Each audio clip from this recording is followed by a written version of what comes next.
Chào nghiệp xưa. Greetings, ladies and gentlemen. I am Rosie, a journalist at Cambodianese, and today I am joined by a special guest from the Asian Development Bank (ADB), Mr. Jason Rush. Mr. Jason Rush is the Principal Regional Cooperation Specialist at the Southeast Asia Regional Department of ADB, and he is joining us remotely from Manila, the Philippines. Good morning, Mr. Jason, thank you so much for fitting this interview into your hectic schedule and joining us today. Morning, Rosie. Nice to be speaking with you today. Thanks for having me. Yes, Mr. Jason and I are going to talk about the 2023 ADBs Southeast Asia Development Symposium, which will take place on March 30 in Bali, Indonesia, complemented by virtual coverage, which means the symposium will be conducted in a hybrid format.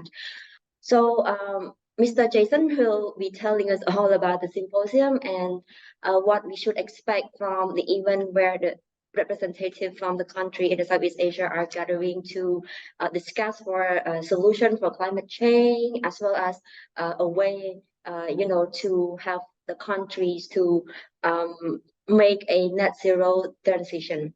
So, Mr. Jason, the first question.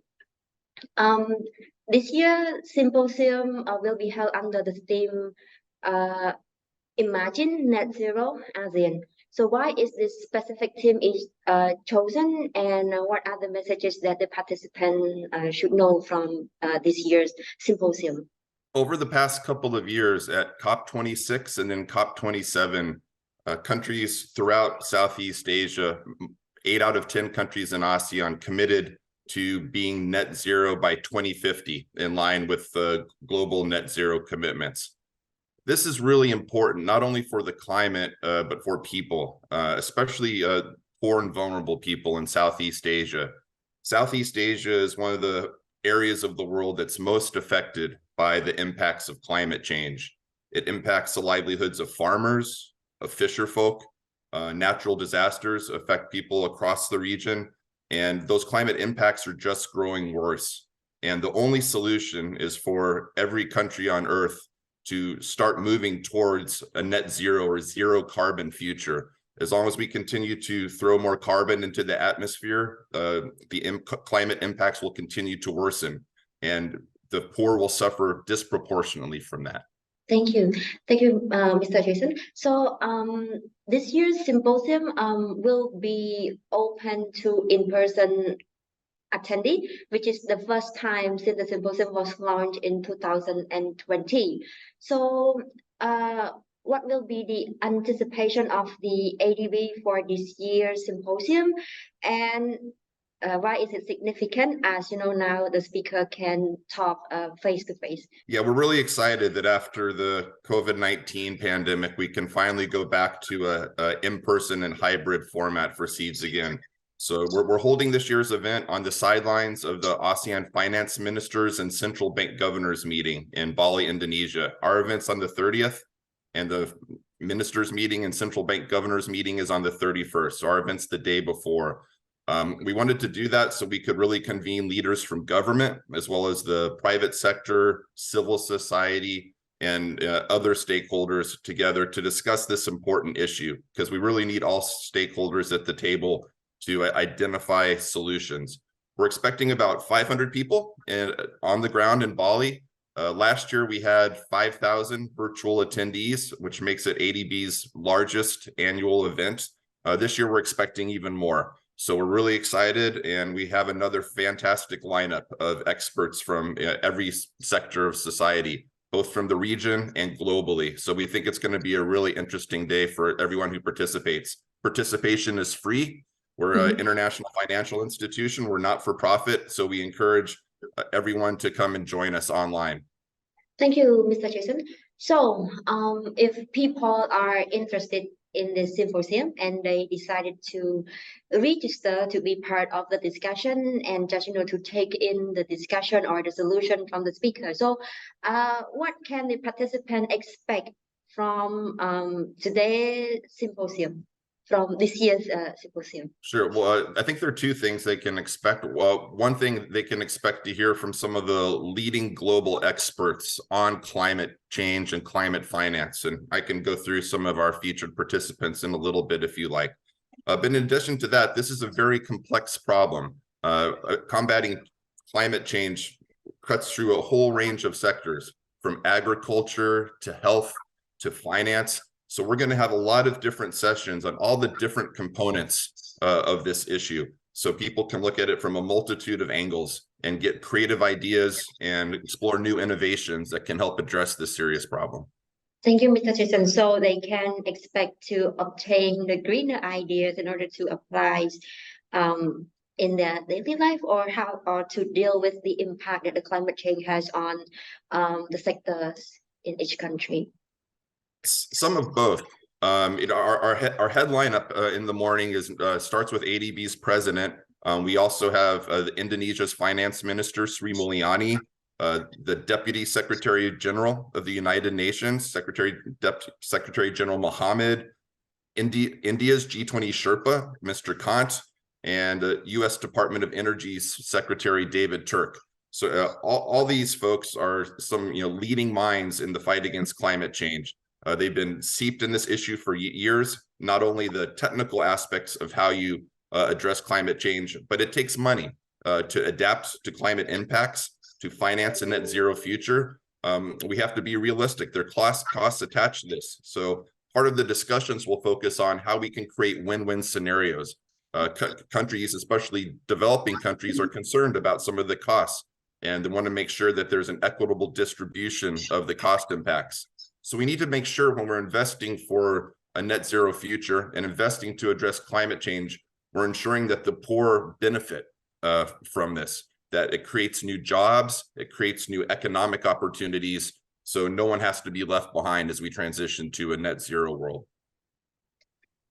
Thank you, Mr. Jason. So you mentioned win-win scenario. So in this scenario, it means that we can tackle the climate change issues while we also addressing the welfare and the economy of the people. Is that correct? Or can you explain more about this win-win scenario? Yes, that's exactly right. And I think climate and poverty alleviation used to be looked at it as two different things. You'd have your climate experts, you'd have your poverty experts, and I think the whole world has come to increasingly realize that they're intertwined. They're really one and the same. You're not going to be, with all this growing severity of climate impacts, which are hurting the poor and vulnerable the most, there's no way that we can create a better future for the poor and vulnerable of Southeast Asia if we don't also address climate impacts. But when we're looking at the costs of investing to prevent the worst impacts of climate change, we still have to make sure that we're budgeting so that that doesn't come at the expense of welfare programs, children's education, all the other important building blocks. And that means that investment in climate needs to deliver other benefits beyond just mitigating the direct climate impacts. It has to create new job opportunities in the green sector. And one thing we'll be doing at this symposium, we'll be discussing one new report we're launching on global value chains and how they can be green. And we'll also be discussing our early research on a new study that will be released in the coming months on green manufacturing in Southeast Asia. It'll be the first time we're giving a teaser about some of our research in this area. So there are ways that countries can, I guess, our colloquialism would be have your cake and eat it too. You can both invest in climate and create a better future for the most vulnerable members of your society at the same time. Thank you, Mr. Jason. So we can create a win-win solution for while we tackling the issues facing the environment, while we can also help the people from the disadvantaged areas as well. Yes, Mr. Jason, as the climate change is accelerating its impact, making the country in Southeast Asia become vulnerable, and it has impacted the people, and so what do you think are like the pressing issues that facing the regions, and how can the country in the Southeast Asia make a balanced policy, between boosting its welfare, the economy, and achieving the climate goals? Well, I can tell you about a couple of initiatives ADB is Yeah. supporting with governments in the region that are kind of doing that. One major initiative ADB has recently introduced is called the Energy Transition Mechanism. We've already launched it in Indonesia, and actually we're also partnering with the government of Cambodia to support. Late last year in 2022, we announced a new assistance package to Cambodia to also support energy transition. So we're helping countries transition from fossil fuels to cleaner, greener forms of energy and to enhance the country's energy efficiency. And this is another one of those win-win scenarios. So in Cambodia, it'll be switching from fossils into cleaner forms of energy. We're also supporting solar farms in Cambodia, and it'll also help switch to battery energy storage moving forward in the future. In addition to that, we're doing more standard things like enhancing grid stability and making sure there's greater energy efficiency in the country. It doesn't sound exciting, but when you invest in energy efficiency and grid stability, it saves a vast amount of energy, meaning you have to expend less fossil fuels to deliver the same amount of electricity to businesses and households. That's just one example that we're doing in Cambodia. Yeah. So this is one of the example of the initiatives that you have been doing in Cambodia. So can you tell us like the issues that has caused by the climate change and has impacting the people in the region? The range of impacts that climate is taking on Southeast Asia are profound. I think in many parts, especially on the coast of Philippines and Vietnam, they're pounded by increasingly severe typhoons. In other countries like Cambodia or Indonesia, they suffer from increasing severity of droughts, of flooding, of landslides. These are all climate impacts, and they take an enormous toll. Again, it's the poor that suffer the most when these natural disasters hit. It hurts the livelihoods of farmers. It hurts the livelihoods of fisher folks and people that are already living week to week. If they encounter a natural disaster like that, it sets them backwards. So we have to look holistically at a whole package of interventions we can do to try to make these communities more resilient and reverse the carbon footprint that we're currently generating. So this is why we have a whole range of sectors at this year's scenes. Part of what we're looking at is technology. There are digital interventions and interventions using the cloud that can help advance a net zero future. But I already talked about energy transition, which is a huge component of it. But to make this happen, we have to be able to pay the bills. We have to be able to finance net zero. And governments can't do that alone. It's impossible. The only way we're going to achieve a net zero future is if the private sector comes on board. So we have to create new creative mechanisms to encourage the private sector to invest in a greener future, to invest in green infrastructure and green technologies. We have to make it profitable for them.